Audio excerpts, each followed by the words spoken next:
ইমানের শাখা 30 দাসত্ব মোচন এর ভিডিওতে সকলকে স্বাগতম।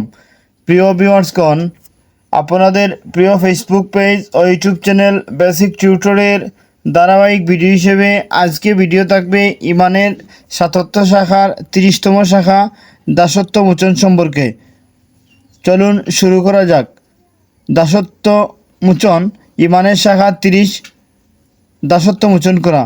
পবিত্র কোরআনে আল্লাহ তাআলা সূরা বালাদের 11 থেকে 13 নং আয়াত পর্যন্ত বলেন, ফালাকতাহামাল আকাবাতা ওয়া মা আদরাকা মাল আকাবাতু ফাক্কু রাকাবাতিন। কিন্তু সেই দুর্গম বন্দর গাঠিপথ অতিক্রম করার সাহস করেনি। আপনি কি জানেন সেই দুর্গম বন্দর গাঠিপথ কি? কোনো গার হতে দাসত্বের শৃঙ্খল মুক্ত করা। সহিহ আল বুখারী ও সহিহ মুসলিমে আবু হুরায়রা রাদিয়াল্লাহু আনহু থেকে বর্ণিত এক হাদিসে বলা হয়েছে, রাসূলুল্লাহ সাল্লাল্লাহু আলাইহি সাল্লাম বলেছেন,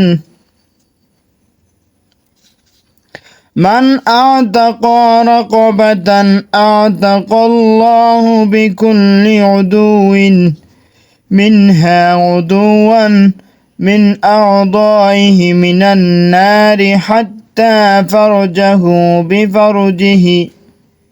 যে ব্যক্তি কোনো কৃতদাসকে মুক্ত করে দেবে, সেই কৃতদাসের প্রতিটি অঙ্গের বিনিময়ে আল্লাহ মুক্তিদাতার প্রতিটি অঙ্গকে জাহান্নামের আগুন থেকে হেফাজত করবেন, এমনকি লজ্জাস্থানের বিনিময়ে তার লজ্জাস্থানও।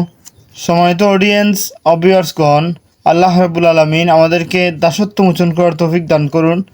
আমিন ইয়া রাব্বাল আলামিন। আসসালামু আলাইকুম ওয়া রাহমাতুল্লাহি ওয়া বারাকাতুহু।